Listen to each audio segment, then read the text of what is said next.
Lead bank ಅನ್ನುವಂಥದ್ರ frame ಏನು? ಸರ್ಕಾರ ಮತ್ತು ಜನಸಾಮಾನ್ಯರ ನಡುವೆ ಸೇತುವೆಯಾಗಿ ಕೆಲಸ ಮಾಡುತ್ತೆ. ಮೈಸೂರು ಜಿಲ್ಲೆನಲ್ಲಿ 631 ಶಾಖೆಗಳಿದ್ದಾವೆ. ಲೀಡ್ ಬ್ಯಾಂಕ್ನ ಜವಾಬ್ದಾರಿಗಳೇನು ಸರ್? ಯಾವುದೇ ಒಂದು ಜಿಲ್ಲೆನಲ್ಲಿ ಯಾವ ಬ್ಯಾಂಕ್ ಅತಿ ಹೆಚ್ಚಿನ ಶಾಖೆ ಹೊಂದಿರುತ್ತದೆ ಆ ಬ್ಯಾಂಕ್ ನ ಲೀಡ್ ಬ್ಯಾಂಕ್ ಅಂತ ಹೇಳಿ ಹೇಳ್ತಾರೆ. ಲೀಡ್ ಬ್ಯಾಂಕ್ ಅನ್ನುವಂಥದ್ರ ಫ್ರೇಮ್ ಏನು?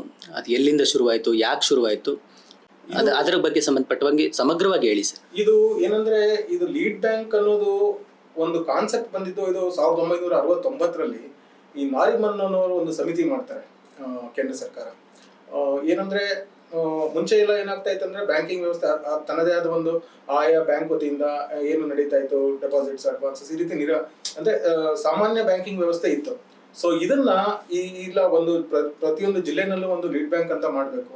ಆ ಜಿಲ್ಲೆಯನ್ನು ಕೇಂದ್ರೀಕೃತವಾಗಿರಿಸಿಕೊಂಡು ಆ ಸಂಬಂಧಪಟ್ಟ ಎಲ್ಲ ಬ್ಯಾಂಕಿಂಗ್ ಇವ್ರನ್ನ ತೆಕ್ಕೆಗೆ ತೆಗೆದುಕೊಂಡು ಅದರ ಮೂಲಕ ಒಂದು ಸರ್ಕಾರಿ ಸ್ಪಾನ್ಸರ್ಡ್ ಸ್ಕೀಮ್ಸ್ ಏನಿರ್ಬೋದು, ಮತ್ತೆ RBI ಗೈಡ್ಲೈನ್ಸ್ ಏನಿರ್ಬೋದು, ಅದನ್ನ ನಿರಂತರವಾಗಿ ಒಂದು ಅಳವಡಿಸಲಿಕ್ಕೆ ಒಂದು ಕೇಂದ್ರ ಬ್ಯಾಂಕ್ ಆಗಿ ಒಂದು ಲೀಡ್ ಬ್ಯಾಂಕ್ ಅನ್ನೋದನ್ನ ತಂದರು. ಅಂದ್ರೆ ಲೀಡ್ ಬ್ಯಾಂಕ್ ನ ಜವಾಬ್ದಾರಿಗಳೇನು ಸರ್? ಲೀಡ್ ಬ್ಯಾಂಕ್ ಜವಾಬ್ದಾರಿ ಇಷ್ಟೇನೆ. ನಾನು ಸಿಂಪಲ್ ಆಗಿ ಹೇಳೋದಾದ್ರೆ, ಇದು ಸರ್ಕಾರ ಮತ್ತು ಜನಸಾಮಾನ್ಯರ ನಡುವೆ ಸೇತುವೆಯಾಗಿ ಕೆಲಸ ಮಾಡುತ್ತೆ. ಅದೇ ಸರ್ಕಾರ ಯಾವುದೋ ಒಂದು ಸ್ಕೀಮ್ ತರುತ್ತೆ, ಅದನ್ನ ಇಂಪ್ಲಿಮೆಂಟ್ ಮಾಡಿ ಬ್ಯಾಂಕ್ಗಳ ವಿವಿಧ ಬ್ಯಾಂಕ್ಗಳು ಇರುತ್ತವೆ. ಈಗ ನಾನು ಹೇಳ್ಬೇಕಂದ್ರೆ, ಮೈಸೂರು ಜಿಲ್ಲೆನಲ್ಲಿ 631 ಶಾಖೆಗಳಿದ್ದಾವೆ. ವಿವಿಧ ಬ್ಯಾಂಕ್ಗಳ 631 ಶಾಖೆಗಳಿದ್ದಾವೆ.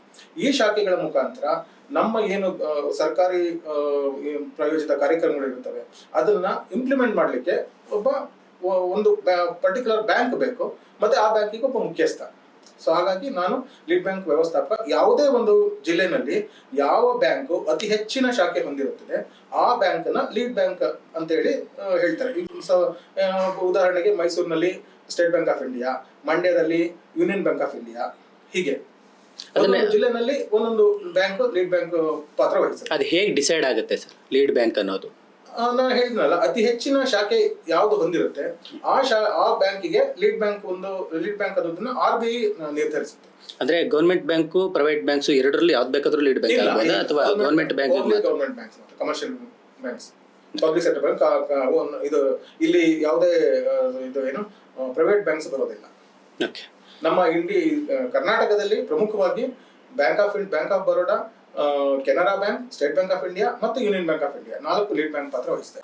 ಸರ್, ಲೀಡ್ ಬ್ಯಾಂಕ್ ಅಂದ್ರೆ ನೀವ್ ಹೇಳೋದು ಬೇರೆ ಬೇರೆ ಬ್ಯಾಂಕ್ಗಳನ್ನ ಲೀಡ್ ಮಾಡೋದು ಅಂತ. ಲೀಡ್ ಮಾಡೋದು ಅಂತ. ಲೀಡ್ ಅನ್ನೋದಕ್ಕಿಂತ ಹೆಚ್ಚಾಗಿ ಒಂದು ವ್ಯವಸ್ಥೆನ ಸರಿನಿಟ್ಟಿನಲ್ಲಿ ತಗೊಂಡುಕೊಂಡು ಹೋಗೋದು. ಲೀಡ್ ಅನ್ನೋದಕ್ಕಿಂತ ಹೆಚ್ಚಾಗಿ ಒಂದು ಅವರಲ್ಲಿರೋ ನ್ಯೂನತೆಗಳನ್ನ ಸರಿಪಡಿಸಿಕೊಂಡು, ಮತ್ತೊಂದು ಯಾವ್ದಾದ್ರು ಸಾರ್ವಜನಿಕ ಕುಂದುಕೊರತೆಗಳಿದ್ರೆ ಅದನ್ನ ನಿಭಾಯಿಸಿಕೊಂಡು ಹೋಗೋದಕ್ಕೆ ಲೀಡ್ ಬ್ಯಾಂಕ್.